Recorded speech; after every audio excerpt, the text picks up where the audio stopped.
শেখ মুজিবুর রহমানের নামে একটি বই তারা তৈরি করবেন বা একটা বই তারা তৈরি করছেন তার নামে। আমিও কিন্তু বিশ্বাস করতাম এটা শেখ মুজিবুর রহমান সাহেব নিজেই লিখেছেন। কিন্তু যে এখন নতুন যে ঘটনা ঘটছে, একজন পুলিশ অফিসারকে সে দায়িত্ব দেওয়া হয়েছে, তিনি তার কয়েকজন সহকর্মী সহ সেইটা তৈরি করেছেন এবং এই জন্য তাদেরকে প্লট দেওয়া হয়েছে, এই জন্য তাদেরকে 1 কোটি করে টাকা দেওয়া হয়েছে। গণতন্ত্রকামী ছাত্র জনতা, রাজনৈতিক দলগুলো এবং সরকারের বা রাষ্ট্রের যে নিষ্ঠুরতা সংগঠিত হতে আমরা দেখেছি, সেই নিষ্ঠুরতা সরকার কেন করছে, তার অন্যায়গুলো তার আমরা প্রতিবাদ করছি, বা রাজনৈতিক দলগুলো বা ছাত্র সংগঠনগুলো প্রতিবাদ করেছে।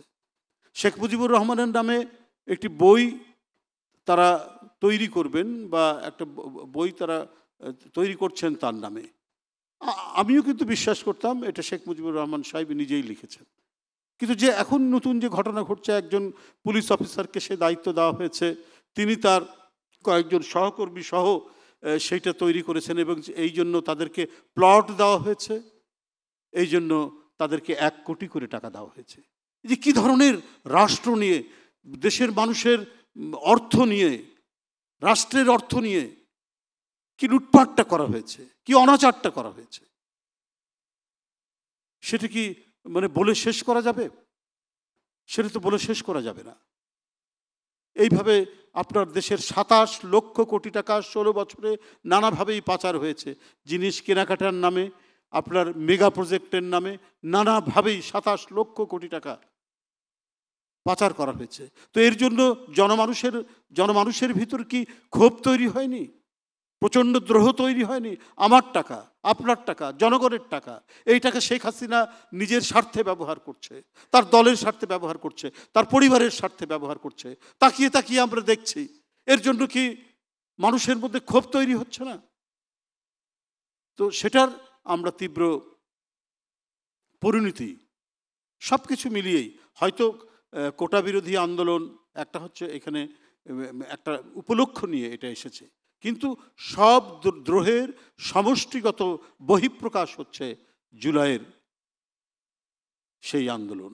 দেখুন 15ই আগস্ট এবারে গেছে, অনেকে দিয়েছেন, বিভিন্ন পোস্ট দিয়েছেন মহামানব বলে শোক জানিয়ে, সে করতেও পারেন। বিশেষ করে মিডিয়ার কিছু মানুষ, বিভিন্ন সেলিব্রিটি, অভিনেতা অভিনেত্রী, তারা এটা করছেন। আমার কাছে অবাক লাগে যে পৃথিবীর সবচাইতে সেন্সিটিভ অনুভূতিশীল মানুষ হচ্ছে যারা মিডিয়ার সাথে সম্পর্কযুক্ত থাকে, যারা হচ্ছে অভিনয় শিল্পের সাথে সম্পর্ক থাকে, যারা কবি সাহিত্যিক, তাদেরকে প্রথমেই নাড়ায়, কারণ তারা অত্যন্ত অনুভূতিশীল মানুষ হয়।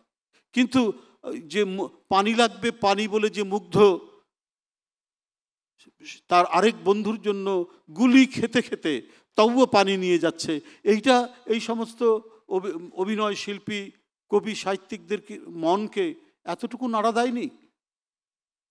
তারা সেদিন এটা পোস্ট দিচ্ছেন, আরও নানা কথা বলছেন, কিন্তু আমরা কেন দিচ্ছেন সেটা বুঝতে পারছি। মানুষের মধ্যে, আমি বলবো যে জনগণের মধ্যে নয়, এই সমস্ত তথাকথিত কবি সাহিত্যিক শিল্পী, অভিনয় শিল্পী, তারপরে আমরা সাংস্কৃতিক ব্যক্তিত্ব বা সংস্কৃতির চর্চার সাথে, শিল্পের চর্চার সাথে যারা থাকেন, এরা বোধহয় তাদের ওই অনুভূতির জায়গাটা বিসর্জন দিয়েছে।